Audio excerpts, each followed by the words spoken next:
দেখেছো দিদি কেমন মোক্ষম চালকানা চেলেছে? ঠিক বলেছ।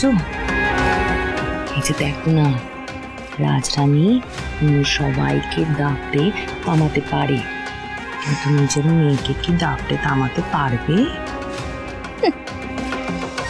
এবার রাজরানী কি করবে? আপন সন্তানই যখন তার বিপরীতে খারাপ কথা কইতে আসে। হে মা ভবানী, এ কি মতিভ্রম হলো আমার তারার? নিজে কষ্ট পাচ্ছে তবুও আমাকেও কিছুতেই ওকে সাহায্য করতে দিচ্ছে না কেন? কেউ কি কোনো কুমন্ত্রণা দিয়েছে? আমার পথ ছাড়ো তারা, আমায় তুমি আটকাতে পারবে না। সেই সাধ্য তোমার নেই, এ কথা তুমিও ভালো করে জানো। তুমি জেনে রাখো মা, তুমি আমার স্বামীকে কোনো রকম শাসন করবে না।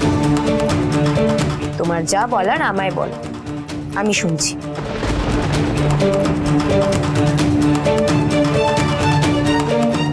যাক বাবা, ঠাকুর ঠাকুর আমার ছেলেকে রক্ষে করলে তুমি। হ্যাঁ, ঠিক বলেছেন দিদি, তা না হলে ওই চা ডাকাতে মেয়ে সবার মতো আপনার বেটাকেও না শেষ করে দেয়। তুমি অনেক ছোট তারা, আর এই পরিস্থিতি বড় কঠিন।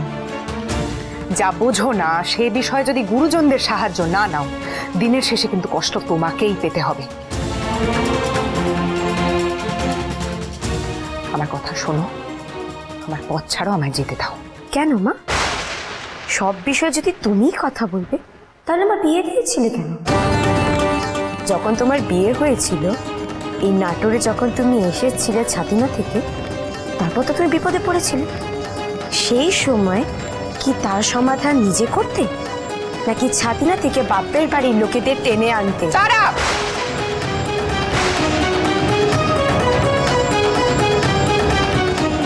আহা গো, কি অকাট্য যুক্তি দিতাছে মাইয়া। কথা কান্না শুনে কান একেবারে জুড়িয়ে যাচ্ছে দিদি।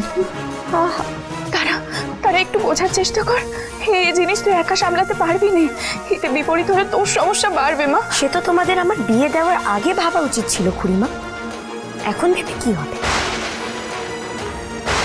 আমি অবাক হয়ে যাচ্ছি তোমার দৃষ্টতা দেখে। তারা দৃষ্টতা নয় মা, শিক্ষা। আর এই শিক্ষা তো তুমিই আমায় দিয়েছ, যে বিবাহ হলো 7 জন্মের বন্ধন, আর স্ত্রীর কাজ হলো স্বামীকে রক্ষা করা।